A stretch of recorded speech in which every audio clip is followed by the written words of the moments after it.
dore moto we noneho izi ntago najyaga nzibona neza ngewe cyetse mwe nimba mwari musanzwe muzibona ubwo muratubwira muri comment. Moto nziza ariko menya kisakaye ifite kubitwara imizigo.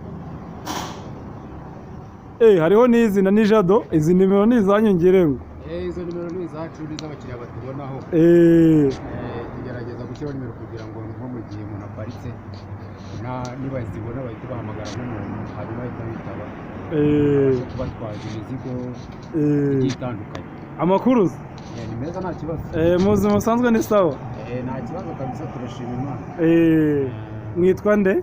Nitwa Jado ibyo bazi cyane ariko amazina yose ntiharagira Imana Jado. Okay, mukorera hese aka kazi kanyu? Urebye dukorera muri uyu mujyi wa Kigali. Umuntu abashaka rero direct ku buryo wavuga ati aho wahambona nimero twazibonye ngo bazaguhamagara, ariko ni gute bakubona ahantu buri hizewe? Ahantu mba ndi cyane cyane ni mu Gakinjiro kuko bura ni isoko rigari. Ariko na Nyabugogo urumva ni hafi yaho.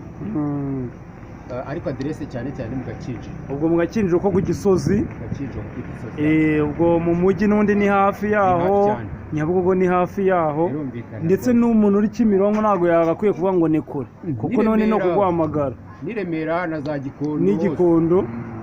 Kuko none ahantu iyo umuntu aguhamagaye akumenyesha ahantu ari, hanyuma ubwo nawe ugahita ufata moto ugahita ugenda cyane kuba uhagaze, ukagenda ugafata ibintu akubwiye ugahita ubimushyira nta kibazo. Ni ukuvuga ngo mutwara imizigo myinshi cyangwa ni twatonde dukeya umuntu yaheka no mu mugongo?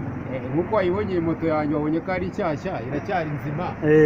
Ibi ni ibintu bigeze ku buremere bwa toni, ndabipakira nkagenda nta kibazo, nkabigeza ku mukiriya kandi ugasanga rwose nta kibazo. Cyambere ni uko umuntu aba ari inyangamugayo, twarubatse icyizere mu bakiriya bacu. Ahantu hose umuntu aduhamagaye umuzigo wari wose upfa kuba utarengeje toni, noneho gusubiza hasi rero urumva bwo ni kwaku uko urushaho gupakira niko urushaho kugenda witonze. Ariko kugeza kuri toni umuntu arabipakira nta kibazo akabijyana. Ubwo rero mu buryo bworoshye batarinze basoma hariya babibonye, waduhaye nimero? Nimero yanjye iroroshye cyane n'umwana yayifata, ni 078 33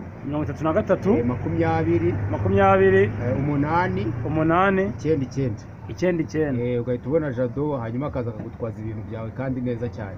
Bataguhamagara muri uyu mujyi rwose no kujya abantu bakwitabaza. Batwaza neza kandi cyane.